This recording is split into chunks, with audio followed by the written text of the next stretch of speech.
O presidente Emmanuel Macron, presidente da França, informou em uma postagem nas redes sociais que a França vai votar contra a assinatura do acordo comercial entre o Mercosul e a União Europeia. Aquele acordo lá que mais de 20 anos, né? O acordo, a assinatura demora para poder sair, fechar um acordo. Ele disse, olha, a França decidiu votar contra a assinatura do acordo entre a União Europeia e os países do Mercosul. Antes do anúncio, no caso, ele havia colocado essa postagem. Eu vou chamar agora a Paola Cuenca, lá de Brasília, que ela traz a repercussão dessa mensagem aqui no Brasil. Paola, alguém do governo se pronunciou sobre esse assunto? Muito boa noite. Boa noite para você, Leandro. Para quem nos acompanha, até agora a gente só teve a fala do vice-presidente e ministro do Desenvolvimento, Indústria, Comércio e Serviços, Geraldo Alckmin. Ele mencionou que é muito difícil ter uma unanimidade a respeito desse assunto, mas que torce para que haja uma solução positiva. Ainda ressaltou que seria muito importante, tanto para a Europa quanto para o Mercosul, haver o fechamento desse acordo, até porque eu lembro que isso tornaria, então, o acordo Mercosul-União Europeia o maior acordo de livre comércio do mundo. E Alckmin chegou a destacar que neste momento de, abre aspas, guerras, conflitos e instabilidades, fecha aspas, esse acordo também seria um reforço a respeito da importância do multilateralismo e também sobre esse livre comércio feito com regras bem estabelecidas. Bom, além do presidente francês Emmanuel Macron, tanto Hungria quanto Irlanda também se manifestaram nessa quinta-feira dizendo que vão votar contra o fechamento desse acordo. É nesta sexta que o Conselho da União Europeia vai se reunir para bater o martelo e definir se vai ficar de fato autorizado ou não a assinatura desse acordo de livre comércio entre os dois blocos econômicos. Além dessa questão dessa resistência dos países, um ponto principal que está em comum dentro dessa resistência é o fato de haver uma preocupação a respeito de como este acordo poderia impactar a vida, a economia, principalmente para os produtores rurais ali europeus. Bom, agora é aguardar nessa sexta-feira para ver qual vai ser o desfecho a respeito desse assunto, até porque é necessário ter a maioria dos 27 Estados-membros da União Europeia concordando com esse tratado para que, de fato, o pacto consiga ser liberado para assinatura, quem sabe, na próxima semana. Ok, obrigado, viu, Paola, pelas informações. Paola Cuenca falando ao vivo lá de Brasília. Sobre esse tema, vamos conversar agora com a professora de Relações Internacionais, Ana Carolina Marzoni. Muito boa noite, professora. Obrigado pela presença aqui no SBT News. Boa noite, Leandro. É um prazer estar aqui com vocês. Eu falei o nome da senhora errado, né? Marzon, não Marzoni, não é isso? Desculpa, Desculpa, professora, pelo lapso, viu? Às vezes eu tenho problemas com nomes. Professora, minha primeira pergunta. A senhora acha que a França tem força para influenciar outros países a evitar essa assinatura do acordo? Bom, vamos lá, Leandro. Acho que o primeiro ponto que nós precisamos analisar é o governo do Macron em si. O governo do Macron é um governo que já vem enfrentando problemas há um tempo. Os primeiros ministros indicados por ele enfrentaram uma série de votos de não confiança. Então, o governo do Emmanuel Macron já vem sofrendo alguns abalos, e isso não é de agora. E agora, com esse possível acordo que já vem sendo negociado, como você mesmo colocou, há 20 anos, entre Mercosul e União Europeia, esse acordo agora se coloca como um novo contraponto, uma nova dificuldade para o governo de Emmanuel Macron. O Macron, ele precisa ouvir a sua opinião pública porque está em uma situação bastante complicada, principalmente por causa da proximidade das eleições presidenciais.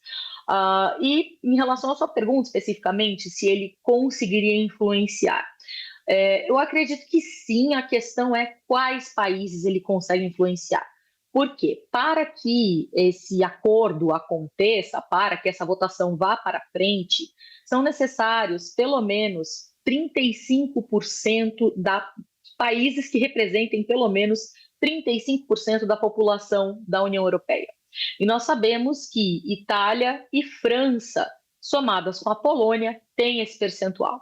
Enquanto o Macron estava com o apoio da Giorgia Meloni, da Itália, líder italiana, nesse sentido de vetar, de não aprovar essa negociação com o Mercosul, ele conseguia sim atrapalhar essa votação. Porém, a Meloni, há pouco tempo, retrocedeu na sua fala, falou que votaria a favor dessa negociação. Então, a questão agora é quais países ele conseguiria influenciar. Possivelmente a Itália retroceda novamente no seu voto, vote contra, mas eu acredito que agora o Emmanuel Macron ele tem um grande problema nas suas mãos para resolver. Professora, o que o Brasil pode perder caso o acordo não seja assinado?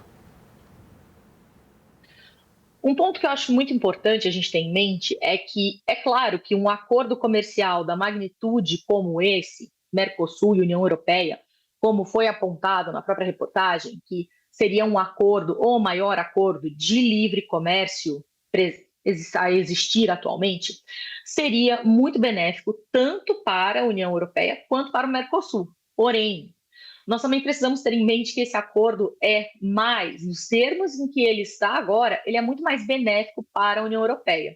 Então, o Brasil perderia caso esse acordo não fosse para frente? Sim, porque um acordo de livre comércio significaria a abertura do mercado consumidor da Europa para produtos brasileiros.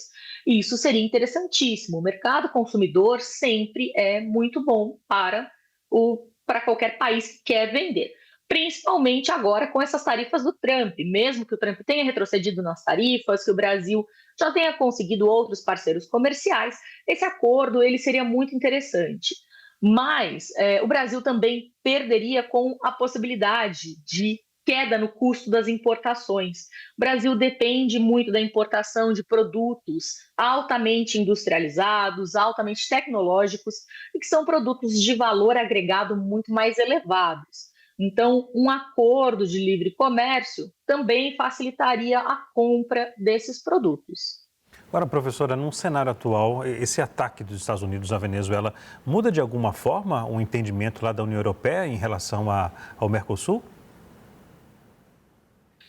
Eu acredito que sim e não. Esse ataque dos Estados Unidos à Venezuela, a captura de um presidente, por mais que os Estados Unidos não o considerem presidente da Venezuela, mas a captura de um presidente em exercício é algo seríssimo, é algo muito grave, gera uma grande instabilidade na América do Sul como um todo, e não só o fato do ataque em si, mas o aviso do Donald Trump para o Gustavo Petro da Colômbia, o presidente colombiano. Então, já deu indícios de que possivelmente a Colômbia seria um próximo alvo.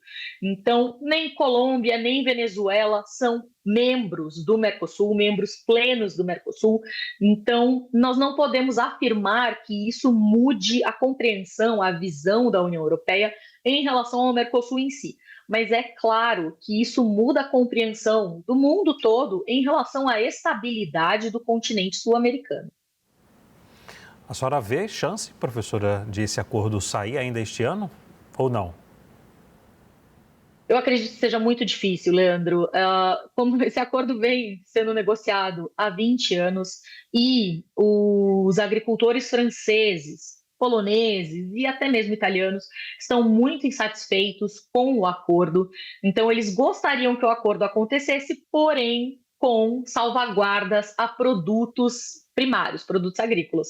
O que para nós aqui no Mercosul não seria interessante, porque é basicamente a pauta exportadora dos países do Mercosul, produtos primários, commodities. Então, da maneira como o acordo está, eu acredito que os agricultores franceses, principalmente, não vão aceitar. Como eu comecei a abrir a nossa conversa falando, Macron está em uma situação bastante delicada, a direita vem crescendo muito na França, nós temos eleições se aproximando e isso deixa ainda mais difícil a situação do presidente.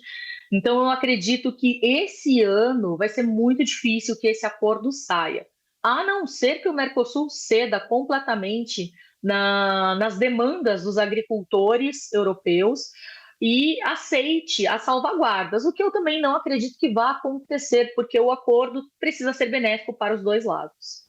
Ok. Professora Ana Carolina Marzon, muito obrigado, viu, pela presença aqui no SBT News. Uma boa noite e até a próxima.